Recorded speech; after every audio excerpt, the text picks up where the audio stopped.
Hello, everyone. So I'm fascinated by these flocks of birds.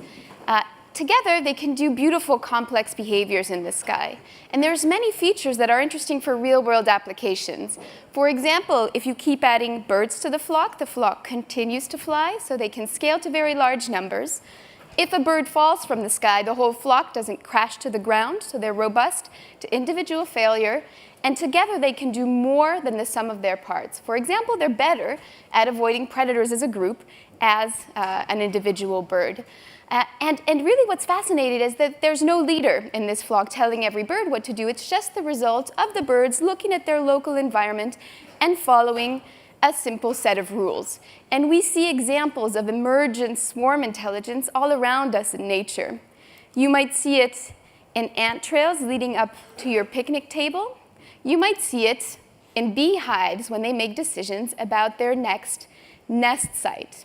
And so the question, the challenge in swarm engineering is that very often we know what swarm behavior we want to achieve with our artificial agents, but we don't know how to design the individuals and the simple local rules they follow. It's actually not obvious. So if you were to take a bird from the sky and look at it, that wouldn't tell you how the flock operates. So it's tricky to find those individual rules to design the agent.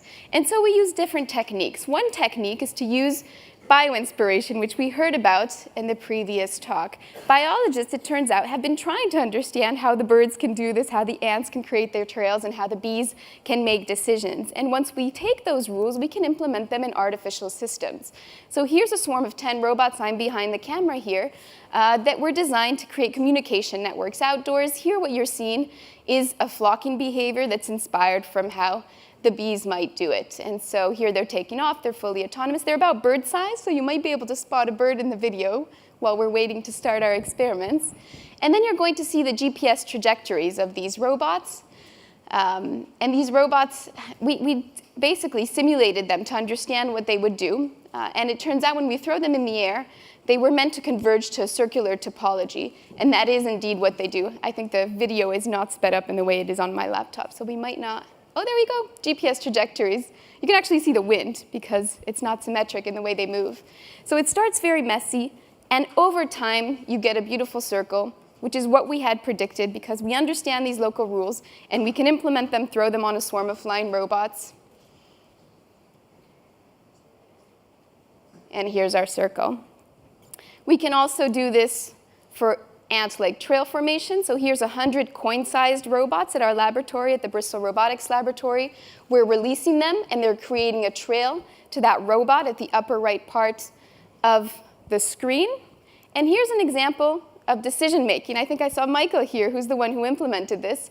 And so the robots are deciding between blue and red, moving randomly a route, picking out in their local neighborhood what others are deciding. And you can see over time these robots converge to blue, which was the correct decision in this case. So that's great. Bioinspiration is very helpful. But actually, for real-world applications, there's many cases where we need to design our own rules that are fit for purpose. And that's where AI and machine learning has the potential to help us out. And so what we have now in the laboratory is this Teraflop Swarm. It's called a Teraflop Swarm because they have GPUs on board. There's about 16 of them.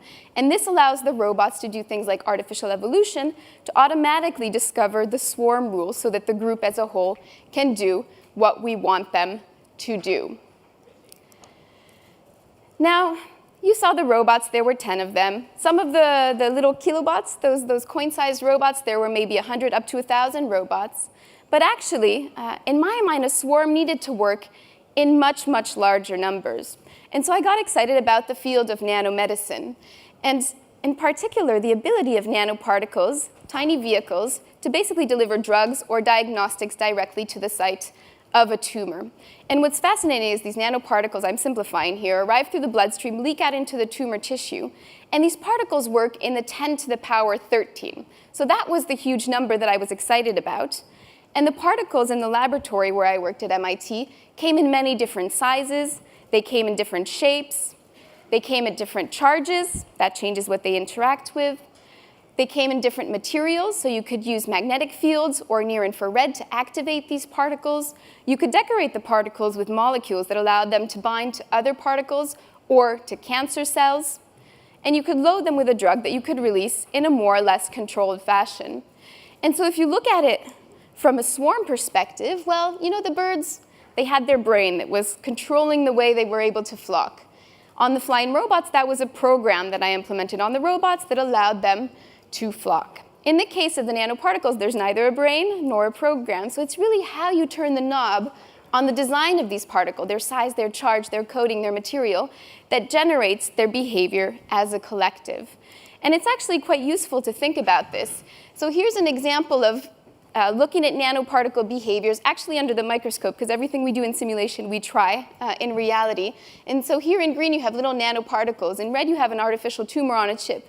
And we're interested in seeing how these nanoparticles as a collective move through that tumor on a chip. And it turns out if you turn one knob on the design of that nanoparticle, for example, how big it is, or how sticky it is to cancer cells, you get a full spectrum of different types of distributions within this artificial tissue. So just one knob completely changes the collective behavior. And very often, it's actually non-intuitive. We also have a game called NanoDoc that allows us to crowdsource the design of these nanoparticles. So we have about 180,000 simulations, and we can learn from that to do machine learning and hopefully automatically design the right nanoparticle with the right knobs turned for a specific tumor scenario. But going from robots to the nano world made me realize that maybe we need to think a little bit different about how we design robots. So if you look at robot swarms, I mentioned we can reach up to 1,000 robots right now. But actually, if you think of a farming application, if you look at a kilometer by a kilometer farm field, there's about 100 million seeds in that farm field. So if you think of how you would do it in the nano world, well, you'd have huge numbers of these nanoparticles distributing over an area. Well, why don't we have 100 million robot seeds that are biodegradable, that maybe have some nutrients that go and plant themselves? And what would that look like if you think of other applications? Could we use similar biodegradable robots for things like water monitoring?